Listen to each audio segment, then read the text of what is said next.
ça va, Lula? Oh, tu le sais très bien. Mon pauvre petit vieux. Ah oui, c'est quand ils dorment que c'est le pire. Leurs pensées sentent beaucoup plus fort. Ce que je comprends pas, c'est pourquoi les humains se mettent à manger et à boire dès qu'ils se rencontrent. Pas seulement les humains. Tu as vu ce centaurien hier soir, tout ce qu'il s'est empiffré? Je suis prêt à comprendre, mais... Pardon? Excuse-moi, je suis branché sur les... pensées du gros moustachu. Celui qui a descendu 3 litres de torboyau hier soir. Et il a des espèces de... convulsions de la glotte et c'est contagieux. Essaye de fermer ton esprit. Je ne peux pas. J'ai attrapé la gueule de bois de tout... 32 personnes, toutes à la... Bonjour. Il y a 15 jours, les sorciers de l'écran vous ont parlé de dessins animés. Il était donc logique que nous démarrions ce 2e numéro de la série par un extrait des Maîtres du Temps de René Laloux et Moebius. C'est un dessin animé français. Ils sont trop rares pour qu'on n'en parle pas. Ceci étant dit, l'émission d'aujourd'hui va traiter de toute autre chose, puisque nous allons parler du doublage des films étrangers. Pour un début d'émission, je crois que c'était un bon gag. Bonjour Albert Rougier. Bonjour François. Vous connaissez bien le doublage. Oui, oui, oui. Et nous, on connaît bien la voix que vous venez de me prêter. Une des voix, disons. C'est une voix parmi beaucoup d'autres. Oui. Tout à l'heure, on va parler des comédiens qui interprètent les versions françaises des films étrangers. Mais dans un premier temps, on va s'intéresser à de grands spécialistes du doublage et puis des spécialistes qu'on ne voit presque jamais. Il faut savoir en effet que les versions étrangères arrivent en France et avant d'être interprétées par des comédiens, elles sont tout d'abord traduites et surtout adaptées à la langue française. Eh bien, dites-moi, vous en connaissez un rayon, le doublage. On a encore autre chose à apprendre, parce qu'on va écouter Georges et Anne Duterre, qui sont des grands spécialistes de l'adaptation, et on va écouter également Jacqueline Porel, qui est une des plus grandes directrices de doublage, et qui s'est occupée des plus grands films étrangers qu'on a pu voir en version française. On les écoute.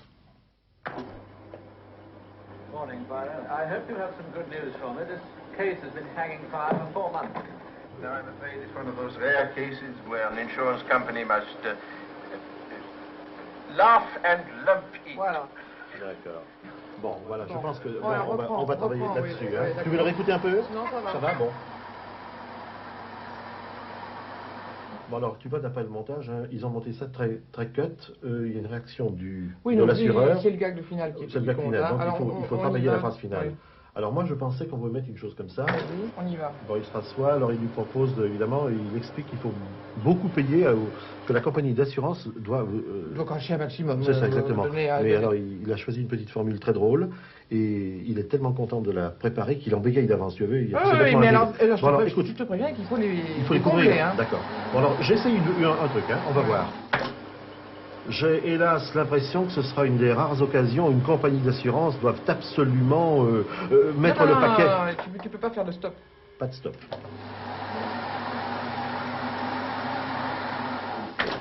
J'ai l'impression que ce sera une des rares occasions où une compagnie d'assurance doit absolument... Attends, on va l'inverser puisqu'il... J'ai une proposition qui était très bien, c'était l'histoire de faire contre mauvaise fortune bon cœur. Qu'on aurait... J'en ai une autre. Ah bon? Malheureusement, se saigner à blanc. Ah, c'est pas mal. Ça serait pas mal. Très bien. C'est bien ça. Alors j'y vais. Voilà. Alors sur UC9. Non, j'ai bien l'impression que ce sera une des rares occasions où une compagnie d'assurance doit... Passez-moi l'expression, se saigner à blanc. Oui, ce serait bien, mais alors c'est tout par là. Hein. Parfait, plus à droite. Ah, oui, D'accord, oui, alors je le j'étais synchronise. très en avance sur tout. Bien. Alors je mets ici le signe blanc sur la fermeture de la label. Ouais, Ok, oui, d'accord. écrit là. Ça te paraît valable? Ça paraît valable, D'accord. il n'y a que de peu à prendre. D'accord. Bon, alors je vais commencer à l'écrire. Hein. Alors il démarre par des respirations. Vas-y.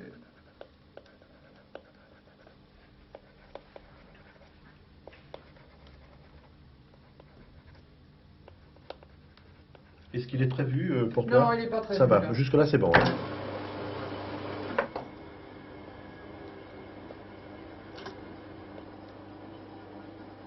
Alors je le resserre. Hein. Non, j'ai bien l'impression que ce sera une des rares occasions où une compagnie d'assurance doit... Passez-moi l'expression, se saigner à blanc. Oui, alors là, je t'arrête tout de suite. Saigner à blanc, formidable. Bon. On dirait le français. Ah. Mais le papa, tu vois, je sais bien qu'il le fait Ben dans alors l'anglais. justement, là, on en parlait ce matin avec Anne. Qu'est-ce qu'on fait là-dessus? C'est Ben, je me un demande blanc. Oui, mais en français, ça fait bizarre, on n'arrêterait pas sur ça. Tu sais, on bégaye plutôt sur des tata. Il faudrait... que sur des papas. Oui. Hein. Il faudrait mettre passez-moi l'expression et boucher là Ah mais et non, mais c'est arriver plus dommage, tard. parce qu'à ce moment-là... Ça Ce t'empêche saigner à de tomber blanc, sur saigner à il faut blanc. saigner à Ah blanc. non, mais Ok. ça doit rester en place. J'entends bien, Là, mais Je peux vous déranger, là. Vous c'est vrai qu'on n'est pas tout seul. Vous travaillez toujours en étroite collaboration comme ça, bien avant le doublage proprement dit. Est-ce que c'est indispensable pour le travail? Indispensable est un mot faible. Moi, je peux pas travailler sans, c'est impossible. Et je crois que Anne et Georges non plus, parce que s'ils peuvent imaginer que je ne sais pas ce qu'ils ont voulu faire, comment est-ce qu'on peut arriver à faire un produit valable? Et vous leur faites corriger parfois des choses? Ah oui, mais j'appellerais pas ça de la correction, j'appelle ça de la collaboration à trois. C'est pas de la correction, c'est que j'arrive avec un œil neuf. En plus, eux, ils font un travail très très dur. C'est comme s'ils arrivaient sur mon plateau après et qu'ils me disaient « Je trouve que sa voix va pas très bien. » Un peu tard. On a chacun nos problèmes. Mais j'arrive là un petit peu avec un sang neuf, connaissant le film, pour les débloquer. Et puis, quelquefois j'ai tort. Quelquefois ils me disent « Mais non, regarde, c'est très bien par rapport à ce qu'on a mis hier, etc. Ce qu'on va mettre demain, parce qu'ils le savent déjà. » Et alors justement, ils savent aussi ce qui va se passer sur le plateau. Vous leur dites quels sont les comédiens qui vont jouer. Est-ce que c'est important de connaître le comédien à l'avance? Très important. Capital, parce que chaque comédien a sa personnalité propre, on les connaît, nous, on les connaît quand même personnellement aussi. Donc, quand on écrit, on sait qui va le dire. Alors, le débit peut changer un petit peu, c'est-à-dire que tout en suivant l'américain, si un comédien a besoin de beaucoup de mots, on lui fait un texte très rapide. Un comédien qui, au contraire, a un débit plus lent, on essaye de le favoriser. Enfin, ce sont des choses qui sont très importantes pour nous. Et il nous arrive quelquefois d'avoir un petit truc très difficile à faire. Suivant le comédien qui va le faire, on se regarde tous les jours. Enfin, avec lui, ça sera formidable. Pas de problème. Et il arrive qu'on réécrive presque complètement l'adaptation, simplement parce qu'on a su au dernier moment qui allait le jouer? Et il nous est arrivé un cas où nous avons, ma femme et moi, on a pris sur nous de réécrire, oui. Bien qu'on ne nous l'ayait pas demandé, on a fait le travail de la version française de Blowout. Et au dernier moment, nous avons appris qu'un très grand comédien, je ne sais pas si j'ai le droit de dire son nom. Tout à fait. Absolument. Alors il s'agit de Gérard Depardieu, qui est un ami intime de John Travolta, et qui a demandé pour la promotion du film, je pense, d'aider amicalement la version française. Et on nous a téléphoné lorsque notre travail pour Travolta était fait. Et nous avons demandé un délai supplémentaire d'une bonne quinzaine de jours pour reprendre uniquement le rôle de Gérard, en fonction de ce qu'on connaissait de lui, parce qu'on avait travaillé sur la chef de Weber. Donc on a retravaillé en fonction du jeu que Depardieu aurait. Mais l'attitude physique du comédien sur l'écran vous aide à écrire votre texte? Pour moi, je la considère comme capitale. Elle est très importante aussi. Disons qu'elle est un des paramètres d'une adaptation. On ne peut pas se permettre d'écrire uniquement, je dirais, sans machine. Je ne comprends pas qu'un adaptateur travaille sans avoir l'image. Je ne dis pas constamment, parce que ça peut être frustrant aussi de regarder sans arrêt l'image. Mais il faut une adéquation rigoureuse entre le texte et l'image. Et sans table de montage, ni Anne ni moi, nous ne pourrions écrire. Très franchement, donc, je me sentirais perdu. Le jeu du comédien intervient directement. Absolument. Mais moi, du partenaire du comédien. Et du partenaire du comédien aussi. Parce que quelquefois, c'est dans l'œil du partenaire du comédien que la réaction se fait. Sur ce qu'a dit le comédien. Ou souvent une phrase est appuyée par un montage. On voit que telle et telle phrase ne prend de sens que par rapport au chant ou contre-chant qui appuie la réplique. Et à ce moment-là, on sent, nous, qu'on est bien, qu'on est, comme on dit, dans la bulle ou pas. On dit, tiens, ça répond avec l'image qui suit ou pas. Le comédien peut bouger sur l'écran. Il y a souvent même des scènes très, très mouvementées. Est-ce que le comédien, dans l'auditorium, quand il le double, est-ce qu'il peut bouger, lui? Ah, il faut même, parce que ça change le thème de sa voix, sa respiration, son véritable souffle intérieur. Ça a l'air un peu prétentieux comme mot, mais ça existe. Bien entendu, il n'est pas question qu'il se mette à courir comme un fou à travers tout le plateau, si l'autre court. Mais il y a tout de même un simulacre à faire, puisque là, nous avons très rarement un perchman. Alors il faut donc faire le simulacre, le recul, l'avancée. Il faut bouger en même temps. Le perchman permettrait de rendre un volume sonore différent? Oui, oui. Alors pour parler de ce doublage qui est souvent mal connu, surtout dans sa partie de préparation qu'on vient de voir, on est à Lille aujourd'hui et avec nous aujourd'hui, tout d'abord Véronique, qui aime bien les films comiques. Oui. Qu'est-ce que tu as vu comme film? Bandit Bandit. C'est drôle? Oui. Et puis un deuxième amateur de films comiques, c'est Béatrice, qui a vu La folle histoire du monde. Voilà, Anthony, lui, qui s'intéresse à un genre plus dramatique, qui a vu Georgia. Voilà, dernière question. Et toi, qu'est-ce que tu as vu? Bandi Bandi, Bon, avec ça- Véronique. Ça, c'est Florent. Et on a avec nous Albert Augier qui va répondre à vos questions. Alors justement, est-ce que vous avez des questions Véronique, tu voulais demander quelque chose. Est-ce que ça met beaucoup de temps pour réaliser le doublage d'un film? Eh bien, si on prend du départ jusqu'à l'arrivée, ça prend un certain temps. On va abréger un petit peu. Supposons que le film arrive, on prend par exemple le film américain. Le film américain arrive à Paris, il y a ce qu'on appelle une copie de travail, très souvent, c'est-à-dire une copie sur laquelle on va travailler, qu'on va maltraiter parce qu'on va la couper en petits morceaux. Et maintenant, nous avons les copies couleurs, mais dans le temps, nous n'avions pas même la couleur. Nous avions le noir et blanc, même si le film était en couleur. Alors, ce film arrive, disons, à Paris, et il est remis à un traducteur, c'est-à-dire que nous avons déjà une traduction exacte, littérale, de l'américain, enfin de l'anglais, si tu veux, nous avons une traduction littérale. Ce texte est repris par des gens qui, eux, ont l'habitude de le mettre synchrone sur les mouvements de lèvres. C'est-à-dire que tu as des phrases, si tu es traduit littéralement, tu n'auras pas les mouvements de lèvres correspondants. Alors tu as des gens comme ceux que tu as vus tout à l'heure, qui sont d'ailleurs parmi les meilleurs, les Luther, et qui sont des amis à moi, mais c'est pas pour ça que je dis qu'ils sont les meilleurs, c'est réellement parce qu'ils sont les meilleurs, qui eux prennent ce texte et font une traduction, ils adaptent cette traduction au mouvement de lèvres, pour que nous, les comédiens, quand nous jouons ce texte, chaque mot, même les labiales, ce qu'on appelle une labiale, tu vois, quand tu ouvres et tu fermes la bouche, tombe exactement sur les mêmes mouvements de lèvres en anglais. Ça, c'est très difficile, car il faut que ces traducteurs traduisent l'esprit du film. Ils ne peuvent pas dire autre chose que ce qui doit être dit. Et en même temps, ils doivent suivre le synchronisme. Pour le doublage, il y a des clés. C'est-à-dire des clés, et tu as des mots, je m'excuse, je m'en réfère toujours à la langue anglaise parce que j'ai la chance de parler l'anglais. Quand un américain, ça c'est un mot que vous connaissez tous, OK. Regarde-moi, tu vois, OK. Si je dis d'accord, OK, d'accord, c'est la même chose. Bon, alors il y a des mots que l'on connaît, que l'on remplace par des mots connus et qui correspondent au sens. Mais ce que tu dis, c'est là où le travail des gens que tu as vus tout à l'heure, qui font l'adaptation, est extraordinaire. Car ce sont des gens qui doivent non seulement, bien sûr ils connaissent la langue anglaise couramment, la langue française, ils doivent la connaître alors parfaitement. Car ils doivent connaître tous les mots qui peuvent en remplacer un autre. Est-ce que c'est toujours la même personne qui double le même acteur? En principe, oui. En principe, oui, parce que, bon, ben, tu vois la télévision, tu regardes, tu es habitué à certaines voix, tu m'as parlé tout à l'heure de Wimpy, bon, j'ai la chance de faire Wimpy dans les Popeye, et tu m'entends dire « Oh, j'adore les hamburgers, c'est merveilleux ». Bon, imagine que je sois parti, on met un autre acteur à la place, il dit « J'adore les hamburgers ». Tu dis « Tiens, c'est plus la même voix du film que j'ai vu avant-hier ». Et ça choque le spectateur que tu es de ne pas avoir la même voix. Alors justement, ce qu'on va regarder maintenant, c'est un peu un de ces numéros de virtuose qui consiste à doubler des séries américaines. C'est un travail qu'on fait très très rapidement. C'est un travail à la fois plus difficile et plus ingrat que le travail du cinéma. Et on va regarder des comédiens très connus, vous allez les reconnaître tout de suite, qui doublent des acteurs américains dans une série télévisée.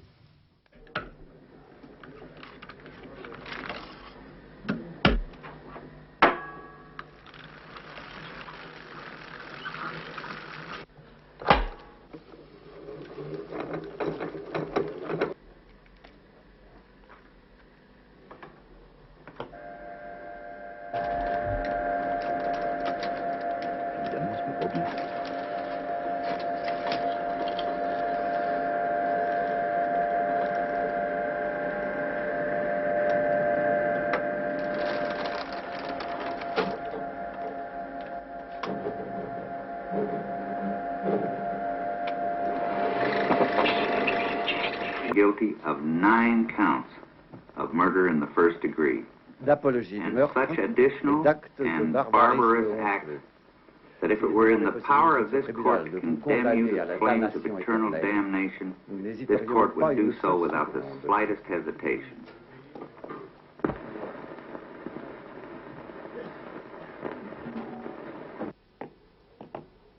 Levez-vous. Simon Marcus, vous avez été reconnu coupable de 9 assassinats, sans la moindre circonstance atténuante, d'apologie du meurtre et d'actes de barbarisme honteux. S'il était dans les possibilités de ce tribunal de vous condamner à la damnation éternelle, nous n'hésiterions pas une seule seconde. La suite. D'accord. Ça m'est complètement égal. Rappelez-moi tout le monde. Un de mes hommes a été enlevé. Quoi, comment, qui ça? Mais Dave Starsky, imbécile! Faites ce que je vous dis tout de suite et vous fouillez-moi ce bâtiment! Pas de commentaire. Il me téléphone. Mais je vais repouiller le bâtiment de la cave au grenier. Starsky est trop entraîné pour s'être fait piéger par ces illuminés sans être défendu.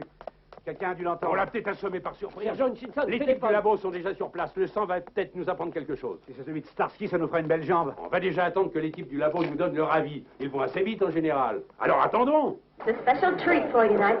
Let me make him welcome. He's going to sing a special song for you. He's called The Singing Policeman. The Blonde Blitz. Also known as The Blonde Blitz. Okay, would you make welcome, please, Mr. Ken Hutchinson. Attends, qu'est-ce que tu me dis? À partir du moment... la phrase, du début jusqu'à surprise, tu cries tout le temps, tu donnes tout le temps. Même après je lui ai dit, t'es prêt, hein? Non, non. Oui. Surtout avant. D'accord. Arrêter, hein, tu décomposes. Quoi, on repasse sur lui, il est en train de crier encore, c'est ça? Non, j'ai pas regardé. plus. T'es prêt? Qu'est-ce qui se passe? Ça sent rien. Quoi, t'as le trac? Moi, je vous Non, mais ça serait normal.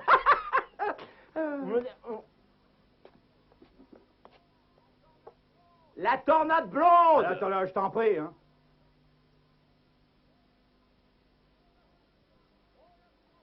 On l'encourage, s'il vous plaît. Allez, un peu de nerf, merci pour lui.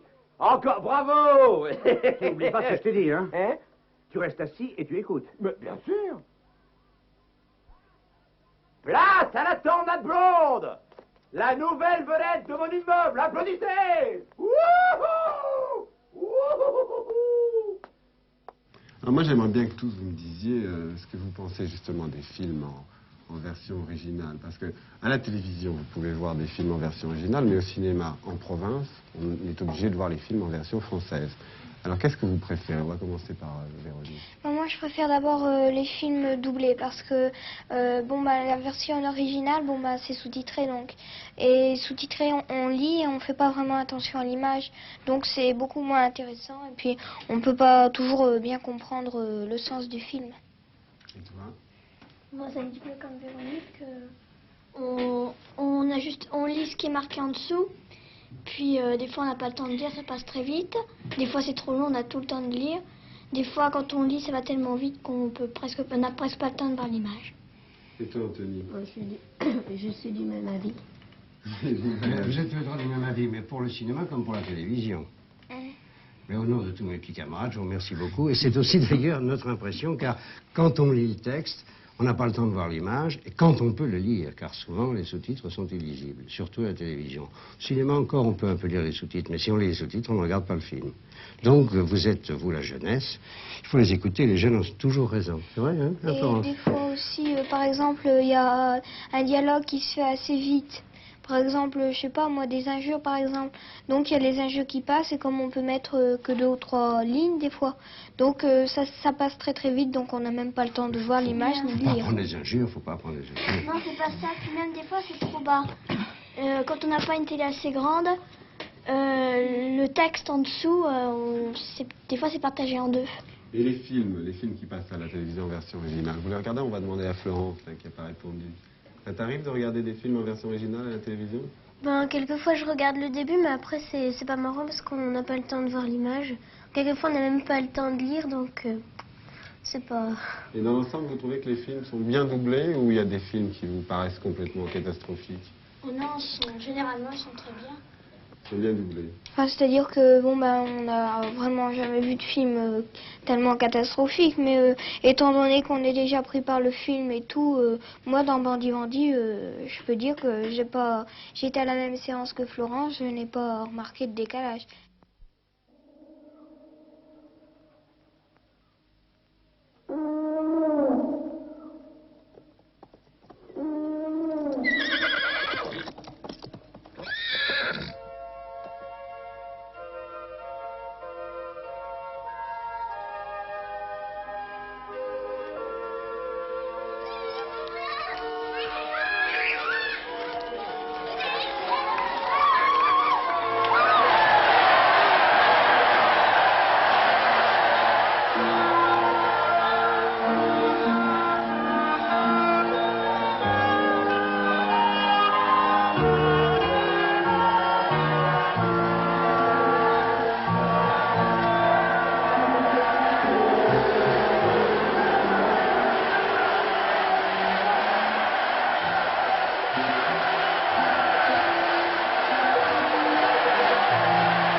Tu as vu Georgia et je crois que tu as beaucoup aimé le doublage, qui était bien fait. Oui, il était très bien fait. Même à un moment, il récite un poème et c'est juste... on a l'impression que le poème était fait vraiment pour ces paroles-là. Je ne crois pas que ce soit une exagération que de commencer par dire que l'Amérique a été construite par l'acier. Ce n'est pas une exagération, c'est un mensonge. L'Amérique n'a pas été construite, elle est sortie d'un rêve. On est dans une école, c'est une institution culturelle. Ce n'est pas un bureau de placement. Vas-y, continue. Camarades étudiants, ne vous laissez pas abuser par ces fourbes. Nous ne sommes pas du grain pour leur moulin, nous sommes des chercheurs de terre de lune. Il y a une étincelle de génie en chacun de nous. Ils ont fait de ce temple du savoir un repère de brigands. Alléluia, frère Daniel. Lâchez-moi, vous laissez pas avoir, par-dessus les guerres d'argent. Nous sommes en Amérique, le pays de l'espoir et de la liberté. Calmons-nous, je vous en prie. Ne vous occupez pas de lui, c'est un étranger. Asseyez-vous, vous ne faites que du bourrage de crâne. Comme je le disais, l'industrie de l'acier offre les occasions multiples du Don't you come back no more. Qu'est-ce que tu dis, ma sœur? Hit the road, Jack. Don't you come back no more. No more. Hit the road, Jack. Don't you come back no more. Du calme, s'il vous plaît. Du calme.